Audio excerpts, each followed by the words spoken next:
ہاں، اس ڈرامے کی کہانی تو اب بالکل ہی کلیئر ہو چکی ہے، کیونکہ جس طریقے سے ساحل نے ریشم کو روکنے کی کوشش کی تھی اور اس کے بعد وہ اس کے ساتھ زیادتی کرنے ہی والا تھا کہ اچانک اس کی والدہ نے اپنے بیٹے کا ایک نیا روپ دیکھ لیا ہے، اور ان کو بھی اب یہ پتہ چل چکا ہے کہ ساحل پاگل پن کا سب کے سامنے ڈرامہ کر رہا ہے۔ اصل میں وہ پاگل ہے ہی نہیں، بلکہ زیبا صحیح کہتی تھی کہ وہ ایک درندہ صفت، لڑکیوں کی عزت کو تار تار کرنے والا انسان ہے۔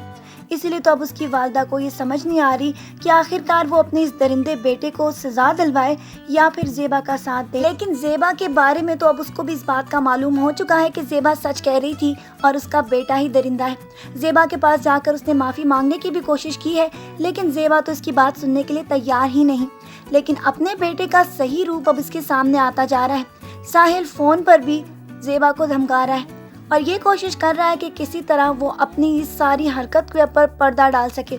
لیکن اب ساحل کو اب کوئی راستہ جب نہیں نظر آئے گا اور اس کو یہ لگے گا کہ اس کی والدہ اس کی سچائی کو جان گئی ہیں، اسی لیے عنقریب وہ یہ بھی فیصلہ کرنے والا ہے کہ اپنی والدہ کی جان ہی لے لے، کیونکہ وہ اب اس کے ڈرامے کا ڈراپ سین کرنے والی ہیں اور وہ اس کو کہہ چکی ہیں کہ اب وہ اس کی معصومیت پر اعتبار نہیں کریں گی، بلکہ اس کی سچائی کو سب کے سامنے لے آئیں گی۔ پہلے تو سراج صاحب جو کہ اپنی بیٹیوں کو یقین دلا چکے تھے اور ان کے سر پر ہاتھ رکھ کے بھی یہ قسم کھا چکے ہیں کہ انہوں نے یہ سب کچھ نہیں کیا، وہ تو صرف اپنی فیملی سے محبت کرتے ہیں اور اپنی فیملی کو ہی بچانا چاہتے ہیں۔ بیٹیوں نے تو اپنے باپ کے اوپر یقین کر لیا ہے، لیکن اب ان سب کو یہ لگے گا کہ جیسے نادیہ بیگم کا نفسیاتی کوئی مسئلہ ہے اور اسی وجہ سے وہ اپنے بیٹے کے اوپر بھی الزام لگا رہی ہیں۔ لیکن سراج صاحب اپنی فیملی کو یقین دلا رہے ہیں کہ وہ اس گھر کو ٹوٹنے نہیں دیں گے اور نہ ہی ساحل کو سزا ہونے دیں گے۔ ساحل بیچارہ تو بہت زیادہ معصوم ہے اور اس کی حرکتیں بھی معصوم ہیں، جبکہ زیبا اس پر جھوٹا الزام لگا رہی ہے کیونکہ وہ بہت زیادہ چالاک لڑکی ہے۔ جبکہ دوسری طرف اب ہاشم نے بھی زیبا اور سمت کے سامنے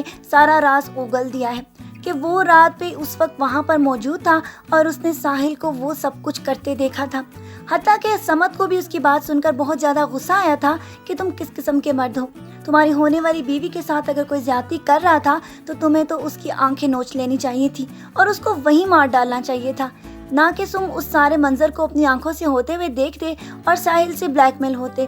ساحل جو کہ اپنی درندگی میں بہت زیادہ آگے بڑھ چکا تھا اور زیبا جو کوئی بھی اس پر الزام لگا رہی تھی وہ اب سچ ثابت ہو چکا ہے اور سب کے سامنے ساری حقیقت آ چکی ہے کہ ساحل ہی زیبا کا قصوروار تھا۔ حتیٰ کہ پہلے تو ڈرامے میں یہ دکھایا جا رہا تھا کہ یہ اپنے ذہن پہ بہت زیادہ بوجھ دیتا ہے تو اس پر دورے پڑ جاتے ہیں، لیکن دورے تو یہ لوگوں کو ڈالتا ہے۔ آج اس ساری کہانی کے ساتھ اس کی حقیقت بھی سب کے سامنے کھل چکی ہے کہ یہ کس طرح لوگوں کو دھمکاتا ہے،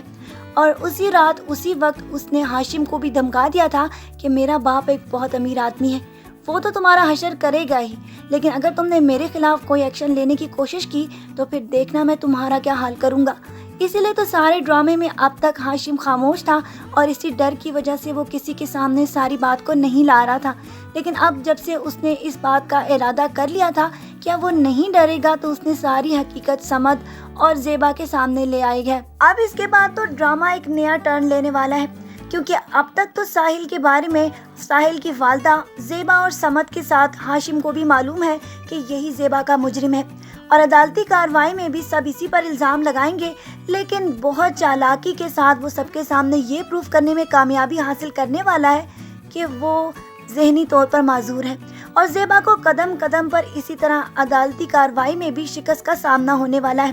کیونکہ ان لوگوں کے تو وہم و گمان میں بھی نہیں کہ یہ کتنا تیز اور چالاک انسان ہے۔ لڑکیوں کے ساتھ زیادتی کے بعد وہ اپنے اوپر ایک ایسا سا خول چڑھا لیتا ہے اور لوگوں کو یہ ثابت کرنے کی کوشش میں لگا ہوتا ہے کہ وہ ایک ذہنی معذور ہے اور اس پر رحم کیا جائے اور اس پر ترس کھایا جائے۔ اب دیکھنا یہ ہے کہ آیا یہ اپنی چالاکی کے ساتھ کامیابی حاصل کر لیتا ہے یا پھر ہاشم اس کو موت کی نیند سلا دے گا، کیونکہ زیبا نے اس کو چھوڑ کر یہ کہہ دیا تھا کہ آج کے بعد جو کچھ بھی میرے ساتھ زیادتی ہوئی ہے تم اسی کرب کے ساتھ اپنی زندگی گزارو گے۔ ابھی تک تو اس کی خاموشیاں بہت جلد آگے جا کر آپ کو نظر آئیں گی کہ وہ ساحل کا خاتمہ کرنے والا ہے، کیونکہ اگر اس طرح کے درندے کو اس طرح چھوڑ دیا جائے تو یہ بہت ساری معصوم لڑکیوں کی زندگی برباد کر سکتا ہے۔ آپ کی اس کے بارے میں کیا رائے ہے؟ ہمیں اپنی رائے سے ضرور آگاہ کیجیے گا، اور آپ کو یہ پرومو کیسا لگا تھمز اپ کر کے لائک کے بٹن کو بھی پریس کر دیجیے گا تاکہ ہمیں آپ کی رائے کے بارے میں پتہ چل سکے۔ آج کے پرومو ریویو کے ساتھ بس اتنا ہی۔ پھر ملیں گے، اپنا ڈھیر سارا خیال رکھیے گا بہت ساری دعاؤں کے ساتھ۔ اللہ حافظ۔